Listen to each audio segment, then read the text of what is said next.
अगर आप भी चाहते हैं कि आरसीएम म्यूजिक के वीडियो सबसे पहले आप तक पहुंचे, तो लाल बटन को दबा के चैनल को सब्सक्राइब जरूर करें और साथ में बेल आइकन को दबाना ना भूलें।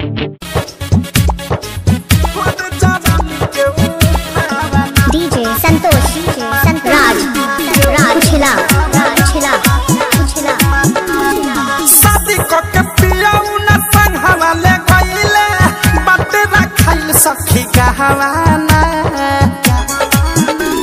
शादी करके पियाऊ न संग हवाले गइले बटरा खाइल सखी कहवाना।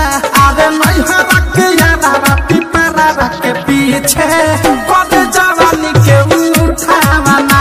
अरे नहीं हवा के यारा पिपरा के पीछे कद जवानी के उठावाना।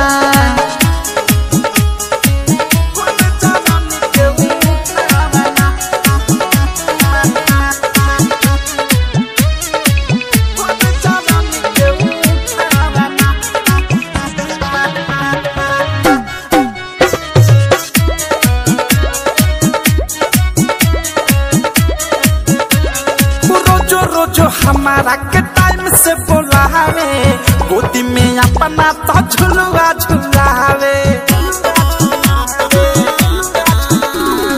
रोजो रोजो हमारा के टाइम से बोलावे गोदी में अपना तो झुलवा झुलावे।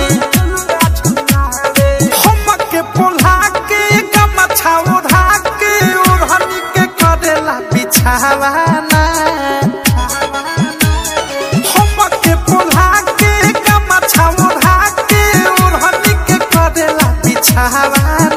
अरे नहीं हवा के यारा पिपरा के पीछे कद जवानी के उठावाना। अरे नहीं हवा के यारा पिपरा के पीछे कद जवानी के उठावाना।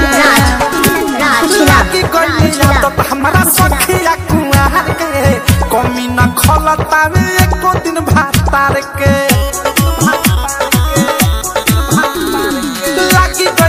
तो हमारा सखिया कुआर के कमी न खलतावे एको दिन भातार के। राइटर राकेश अवध से प्रेमी बुझता दे मनवा के भावना। अनुराग मुकेश नित्या सखी बुझता दे मनवा के भावना। अरे नहीं हवा के यारा पिपरा के पीछे